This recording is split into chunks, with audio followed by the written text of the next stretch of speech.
Insya Allah sidangnya itu hari Rabu. Jam biasanya itu setelah sholat duhur ya, antara jam 12 jam 1. Karena kan harus mendatangkan terdakwa, mendatangkan saksi.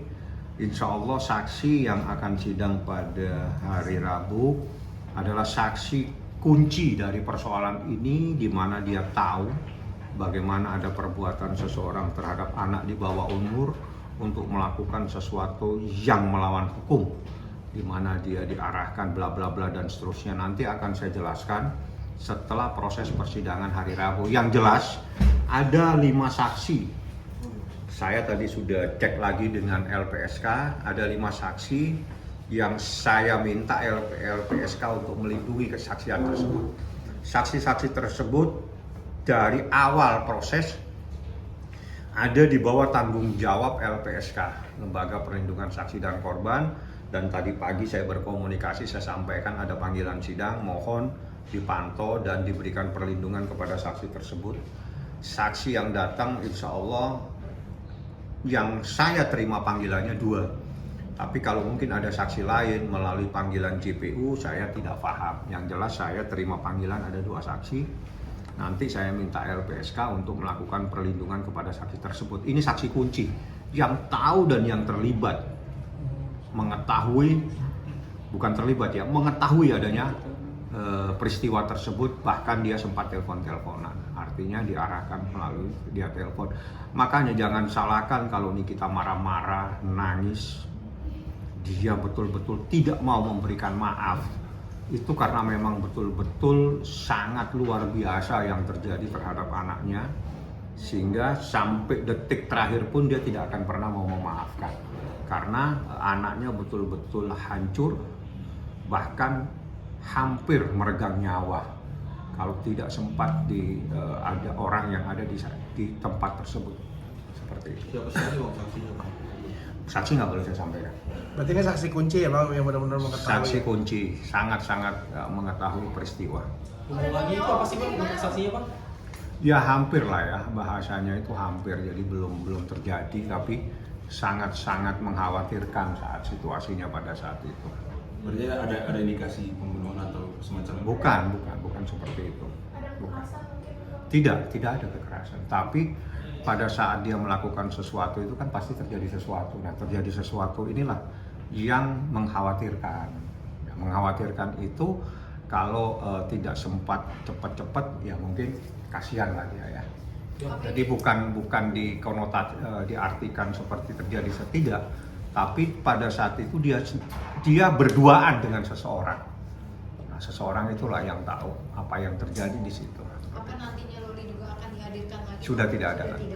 Begitupun dengan Nikita Mirzani. Tidak ada lagi, sudah selesai. Bang, berarti kemarin persidangan kemarin itu seperti apa sih bang? Sampai kayak ternyata ramai drama itu bang? Oh ya, itu kan pada saat Laura ingin sidang itu tidak diketahui oleh ibunya. Ya, tidak diketahui oleh ibunya supaya tidak menyakiti biminya. Tapi Nikita sebagai seorang ibu ingin tahu apa yang terjadi sebenarnya, sehingga dia protes, dia minta tetap ada di ruangan sidang. Nah, pada saat itulah sehingga pada saat sidang akhirnya hakim mengizinkan supaya dia ada di ruangan sidang dengan syarat pasif. Tidak boleh protes, tidak boleh interupsi, tidak boleh apa terhadap kesaksian dari Laura seperti itu. Bang, untuk saksi itu hubungan sama Fadel sama Loli itu apa sih bang? Saya nggak tahu. Besok aja Rebo, nanti kesaksiannya seperti apa. Yang jelas saksi ini ada di tempat. Artinya tadi aku bilang saksinya terlibat bang? Bukan terlibat, ada di tempat. Tahu ya bang? Ada di tempat kejadian. Bukan terlibat, jadi ada di tempat kejadian. Artinya saksi itu kan bisa saja saksi yang tidak tahu. Tapi kalau ini saksi ada di tempat dan dia nanti yang bisa bercerita. Makanya saya bilang dia saksi satu-satunya saksi kunci yang ada, dan saat ini saya sejak awal saksi ini sudah ada di dalam perlindungan LPSK. Seperti itulah ya. Jadi saya berharap, jadi jangan salahkan kalau Nikita itu sampai detik terakhir belum bisa memaafkan karena betul-betul terpukul, betul-betul kaget dan semuanya. Sehingga begitu dapatkan cerita dia geleng-geleng kepala gitu loh. Oleh karena itu kalau sampai Nikita marah dan tidak mau memaafkan, wajar seorang ibu marah tatkala anaknya diperlakukan seperti itu. Bang Fadel kan kemarin sempat meminta maaf, tapi meminta maaf bukan kepada Loli atau bukan kepada Nikita, tapi melainkan kepada publik karena udah membuat kegaduhan berita ini. Tanggapan Abang gimana? Waduh, saya nggak tahu. Coba tanya ke dia alasannya apa. Dia minta maafnya ke masyarakat gitu loh ya. Kalau dia udah menyampaikan, Bang, ketika kemarin ketemu Kak Niki ada yang disampaikan oleh Fadel, Bang? Saya nggak tahu, di dalam ruangan sidang itu hanya memeriksa Laura, habis itu selesai saya bawa Laura pulang. Isinya apa, saya tidak mengikuti proses pemeriksaannya. Kemarin kan Abang sempat bilang ada peraturan undang-undang yang tidak boleh mempertemukan antara Laura dengan Tidak, terdakwa. itu di dalam Kemarin ketemu. kasus anak. Hmm. Kasus anak yang betul-betul lah. Tapi di dalam kasus ini karena ini kesusilaan dipertemukan. Jadi mereka dipertemukan, tapi sidangnya tertutup. Hanya orang tertentu yang bisa hadir. Hakim memutuskan yang bisa hadir itu adalah Nikita dengan kuasa hukumnya, Laura dengan lembaga perlindungan kalau nggak salah ya, dari perlindungan perempuan dan anak kalau tidak salah yang mendampingi. Boleh dipertemukan, tapi setelah itu Nikita kan ada di ruangan tapi tidak boleh aktif. Nah, itu kemarin gimana bang? Kita ketemu Fadel tuh bang. Apa? Kan sempet teriak-teriak juga tuh bang. Sini kita Maksudnya gimana? ketemu di ruang sidang. Histeris nggak sih bang ketemu maksudnya ketemu Fadel kemarin? Suasananya. Bukan nggak ada urusan dengan Fadel. Dia cuma marah.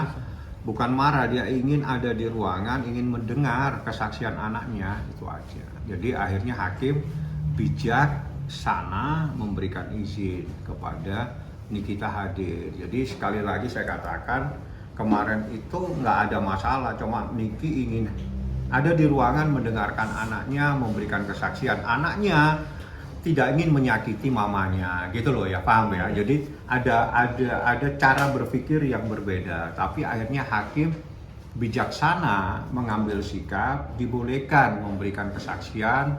Laura ada ibunya, ada miminya di belakang, tapi miminya harus pasif seperti itu. Nah, sidang besok ini ada 2 yang saya terima panggilan, tapi apakah ada panggilan lain yang dipanggilkan oleh jaksa kepada saksi-saksi yang lain, saya tidak tahu. Pada kesempatan ini saya mengucapkan banyak terima kasih, khusus saya ucapkan banyak terima kasih kepada LPSK yang dari awal kasus ini telah memberikan perlindungan kepada para saksi-saksi yang kami ajukan. Di mana saksi-saksi itu di dalam surat yang saya terima udah lebih dari berapa bulan yang lalu sudah dibawa pantauan, dibawa perlindungan dari LPSK, dan kemarin atau tadi pagi saya juga berkomunikasi lagi dengan pihak LPSK supaya memberikan perlindungan pada hari sidang hari Rabu. Oleh karena itu saya ucapkan atas nama keluarga, atas nama Nikita Mirzani, atas nama Laura Mezani Mawardi, saya ucapkan banyak terima kasih kepada LPSK, Lembaga Perlindungan Saksi dan Korban, yang telah mengeluarkan penetapan yang memberikan perlindungan kepada saksi-saksi yang terkait dengan permasalahan ini. Saksinya hampir 5 yang ada di bawah perlindungan LPSK, Lembaga Perlindungan Saksi dan Korban. Terima kasih. Mohon tetap dikawal kasus ini, mohon tetap memberikan perlindungan kepada para saksi, termasuk saksi-saksi yang akan dihadirkan pada persidangan berikutnya. Itu saya ucapkan dari hati yang paling tulus. Terima kasih banyak LPSK yang betul-betul memberikan perlindungan kepada para saksi dalam perkara ini. Seperti itu. Bayu. Oke. Bang, soal Bayu bang. Ini selesai Pak. Iya Bayu dan Paulus.